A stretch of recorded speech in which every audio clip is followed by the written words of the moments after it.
Welcome to this edition of Old Fashioned Health, good health from the inside and out. We are filming today at Cook's Warehouse at Ansley Mall, Every Excuse to Cook, and we are excited to bring you Marshawn Robinson, a patient battling fibromyalgia. Thank you so much for taking the time to join us. Joining me additionally is Joanne, host of our nutrition segment, and of course Jazz, host of our fitness segment.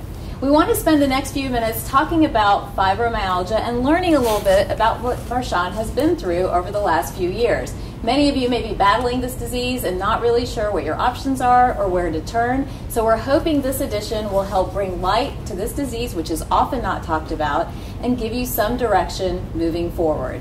Welcome, Marshawn. Welcome. Thank you for inviting me. Yeah, we're really excited to have you. Tell us a little bit about your journey. You know, most of us walk through life hoping we'll be healthy and thinking that we're going to have the right amount of energy to kind of get through our day-to-day tasks. Tell us kind of what happened with you. When were you diagnosed? What started it? Kind of give us a little bit of background. Well, I was diagnosed last year, June of 2014.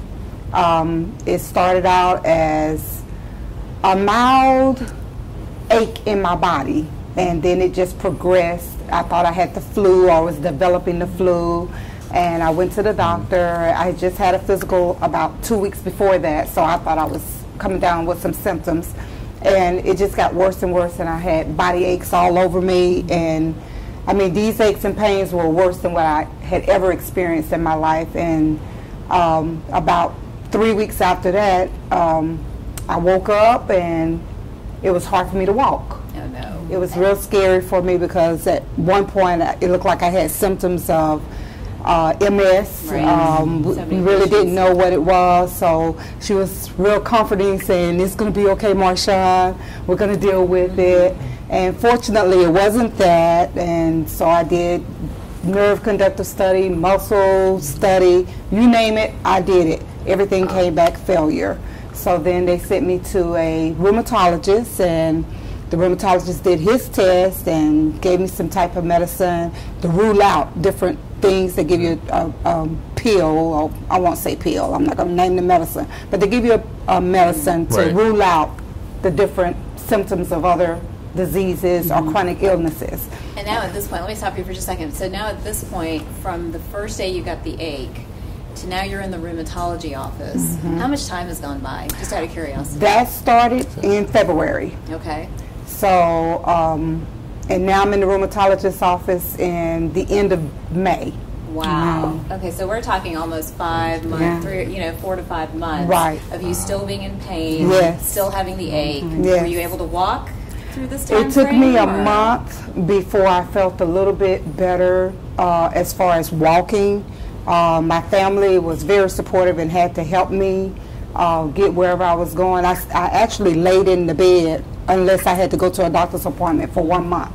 Wow. At home. And that was real scary because we didn't know what was going on with me. And once I got to the rheumatologist's office, and they still really wasn't sure, and of course, you know, that makes you real sad and depressed because one doctor comes back and says, "Oh, nothing's wrong, that it came back normal." And when you're getting all these normal results, which is a good thing and a bad thing, you want to know what's really wrong with you. You start thinking it's all in your mind. Right, exactly. You start thinking, okay, I'm not crazy. I know I feel this pain, but it was a tough journey in the beginning, and once I got started with the medicines and they diagnosed me in June and told me it was fibromyalgia, that still wasn't the end of my journey being more comforting. So I still had to go through some other things.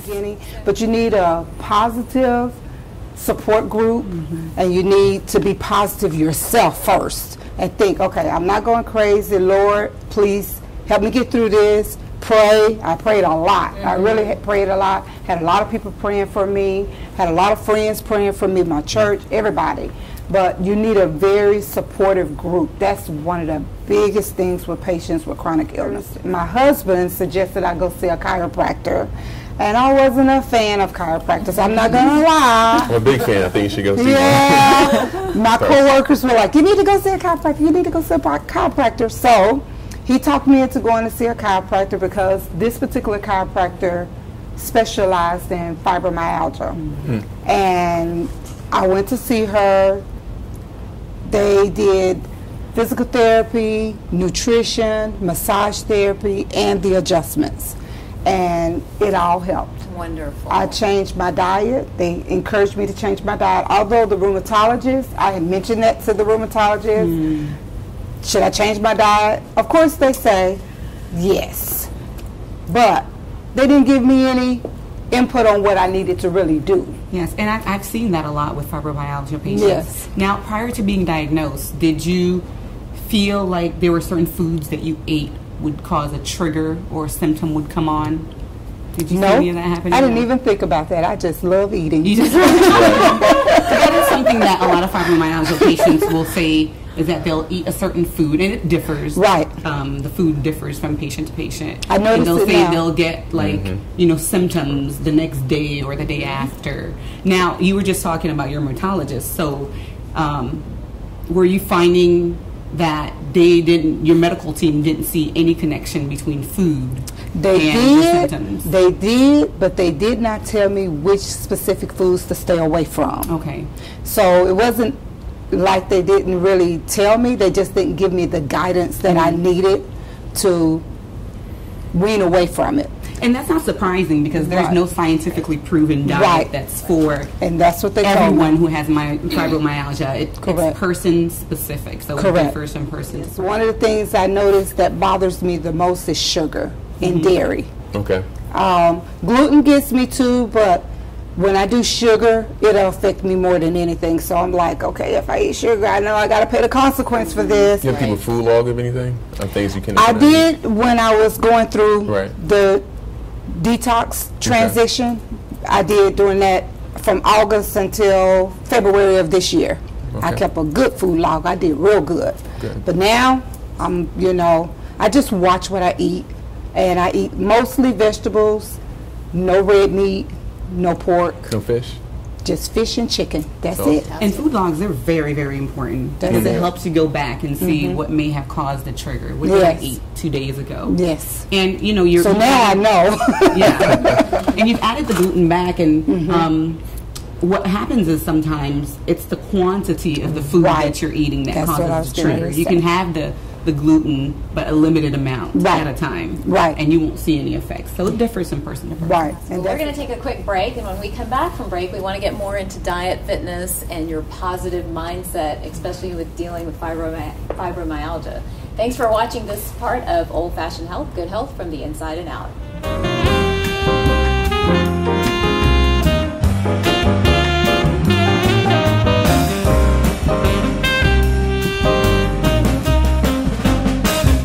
Welcome back to Old Fashioned Health, where we're talking to Marshawn Robinson, a patient with fibromyalgia, and she is here today sharing her journey and what it's taken her to get healthy and whole.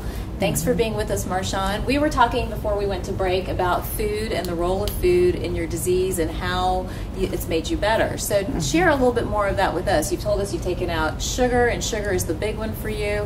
How do you put that into play? And we have Joanne here, who's a registered dietitian, and I'm sure she would like to know and have some input too on how you put this together. How does this become realistic in your life? It's very easy, like as a physician, it's very easy for me to tell someone you need to be gluten-free, dairy-free, and sugar-free. Yes. But it's a whole different conversation when you leave me and you have to go figure out how to put all of that together. And my daughter, my youngest daughter, she's like the drill sergeant. So do you live with her? Do you live with your daughter? My daughter, my husband, and my two daughters were at home during this time when I was dealing with this. And my youngest daughter, she's 20, and she's the main one that's at home right now. But she really watches what I eat because she's more on a healthy side, even down to the dairy, the butters, oils, any of that. She makes sure that I don't put too much in my food. And when she does all the cooking, really. So when she cooks, she's strict. Now, Joanne, for someone watching today who may not have that support group, they may not have like those cheerleaders at home, how do they put this information together when someone tells them this is the type of diet you need to go on, especially something as strict as being gluten-free and dairy-free? What would you advise them to do? Well, I mean, the thing is, you really do need to see a registered dietitian. because a registered dietitian can really help you find the diet that is specifically for you. Marshawn was saying earlier that she took out gluten, but you didn't say anything about any other starches, because people usually, you know, wheat is like one of the biggest starches, you know, that we eat here in the United States. Yes. But people don't utilize other starches like buckwheat. Have you ever tried buckwheat? No. It has the name wheat in it, but it's actually gluten free. Right. So you know, these kind of starches that you can add in your diet. Okay. So the different kind of foods that you can add in your diet, a registered dietitian would be the one that can explain everything to you and help you and be your support system if you don't have that at home, so that you can find the diet that is specific for you. Right. And there are fibromyalgia groups, support groups out there, because not everyone can afford to see a registered dietitian for a long span of time. Correct. So you can find support systems online. Have you found any kind of support systems online? Yes. As a matter of fact, I have. On Facebook, there's a fibromyalgia support group, and as I stated, my chiropractor is a dietitian as well, so that was a support group for me as well. That's excellent. And as I stated before, it's very important that you keep a food journal, because that really will help you to know what it is that, you know, is affecting you, what is causing triggers. And it may be a delayed trigger, it may not happen instantaneously, it may happen the next day, and it may be dose related. So it may not be, you know, you have a cup of something here, nothing happens, and then you have a whole plate of that thing, and then you have a triggered reaction. Yes. Joanne, you know, one of the things I've run into is that when I do send somebody to a registered dietitian, a lot of them aren't trained to think in sort of this different way, you know, where certain foods may be triggering this disease because, again, same reason, our science, our testing, that type of thing doesn't back it up. How does a patient navigate that conversation? What should they do, you know, and how do you give them advice on where to go with that? Well, that's news to me, because usually, because food is what we do. I mean, the science of food, you know, what it does from mouth and out. You know, we believe that food really does affect, you know, your gut. Your immune system is in your gut. So a big part of your immune system is in your gut. So we really do believe that food can cause or can affect, you know, diseases, and can help maintain or stabilize, is the word, stabilize diseases.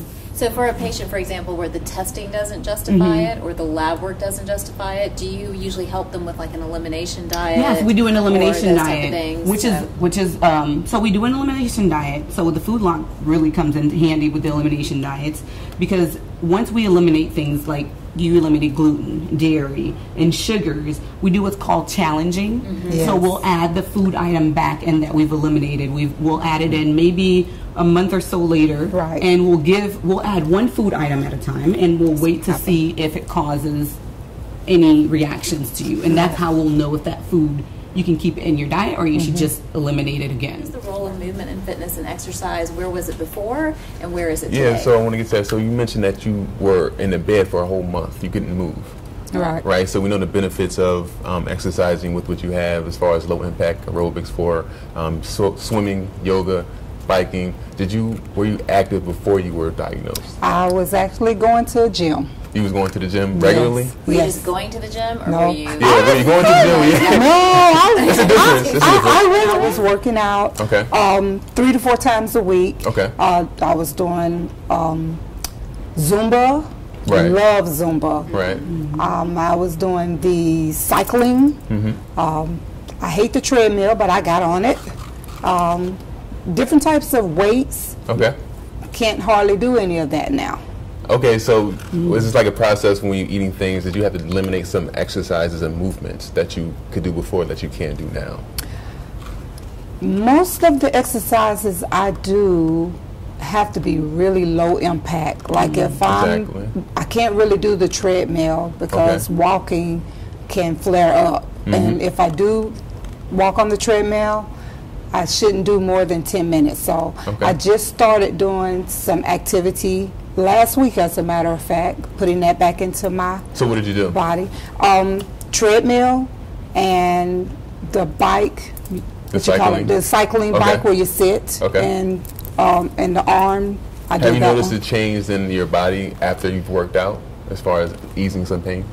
It's easing a little bit, but it does hurt afterwards. A little bit, okay. Right. The doctors do suggest that you continue to move, not stay still. Right. Right. Because the more you stay still, the more you're hurt. So you need to move your body a little bit, but don't do too much. Exactly. Right. Remember one thing about swimming as well. Warm. Right. It's really good. I'm trying to get there, but you see this hair? It's a whole different show. It's a whole different show. All about the hair. You're still living a normal, active life. Now I am. As tough yes. as it is, but you still. As tough as it is, and I say every day, you know, today is better than yesterday. Exactly. So she uses the power of prayer. Power of prayer. Your family. Do you have one other tip to give our viewers before we end today? Just stay positive. Stay positive. Just stay positive. Say to yourself every day, today is better than yesterday. And we've got to end on that note. I'm sure that's inspired you to kind of live your best life as you move forward. Thanks for watching this edition of Old Fashioned Health, good health from the inside and out. We look forward to seeing you next time.